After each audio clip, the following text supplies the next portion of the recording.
the biggest earthquake to date. It is still going. Oh my God, the building's gonna fall.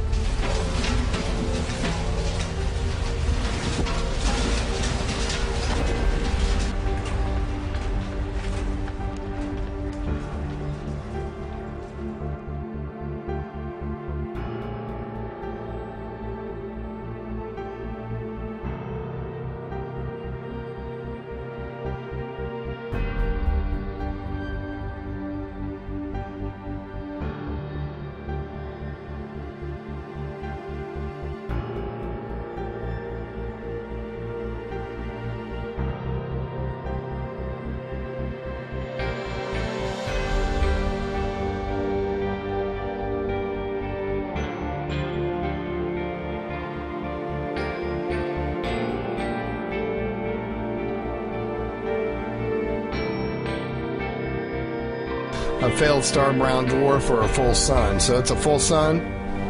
It looks to me like a miniature sun, just like the one we have. The only difference is our sun is giving off flames and stuff, and this one's doing the same thing as it, but it's giving off this red iron oxide cloud of dust around it. And until it got close, we couldn't even tell what was in there. We could see it was hot, and it looked like it was just a dull red when we were first able to discern it through the red cloud. But as it approached, it started to become more apparent that this thing is just orange hot. I mean, to tell how hot it is, I was told that they estimated between 5 and 10 million degrees, but I don't really know, if that's right or not. I mean, it's got to be pretty hot because it's sending all of this red iron oxide dust out into space around it.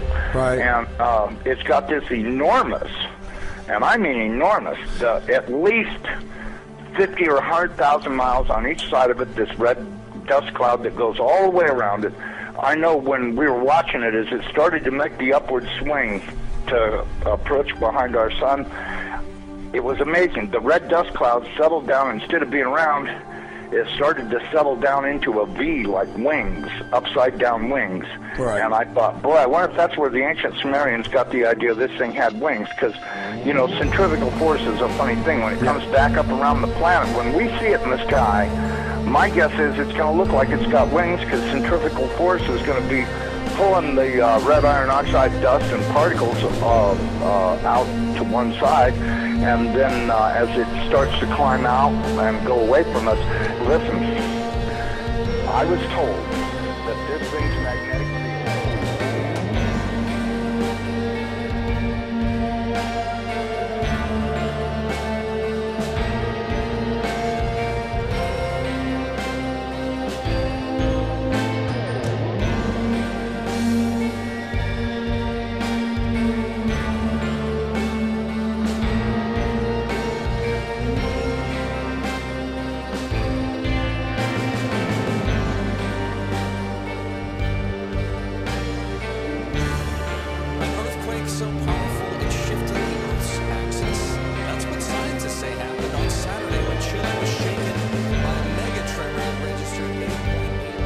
So powerful, it knocks the Earth off its axis.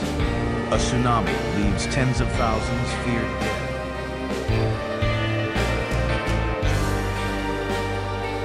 I tell everybody, you better be at least 20, 30, 40, 50 feet underground and have either concrete or stone above you, because it'll break through the roof or whatever you've got if you don't. These CIA guys told me that this pole shift will probably happen from start to finish in around 28 minutes. That doesn't give you a lot of warning. When you see that thing out there in the sky, you're going to have to run as fast as you can to your underground facility, because this is going to happen so fast. Now, see, here's another thing that we saw.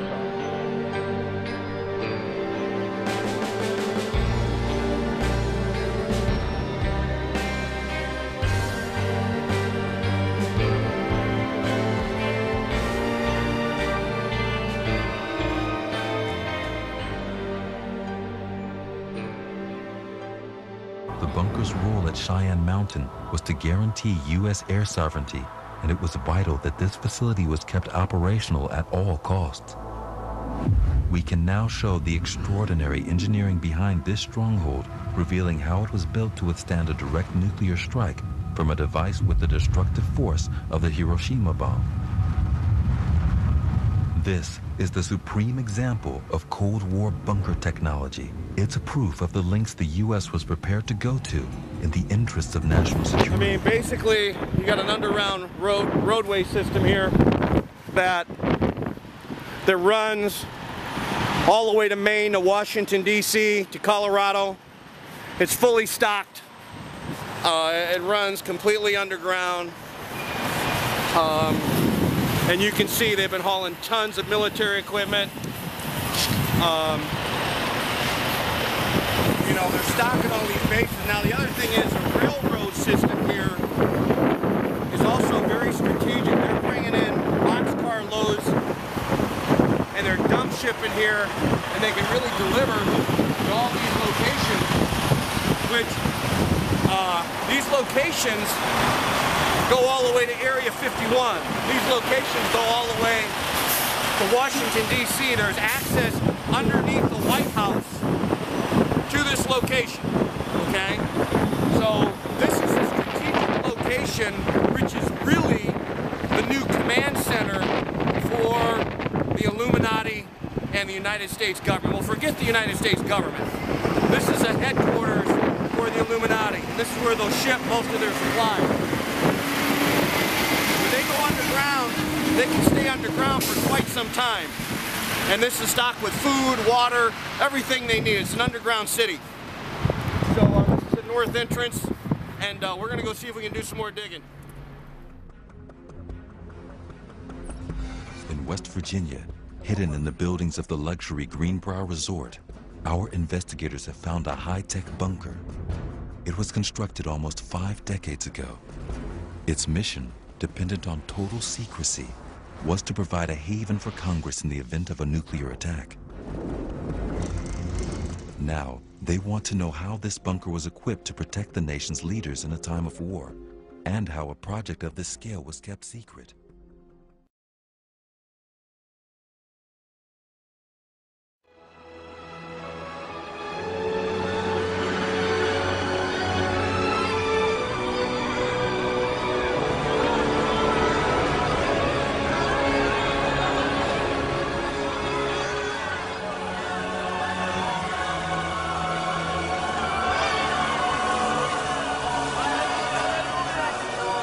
Who are these people?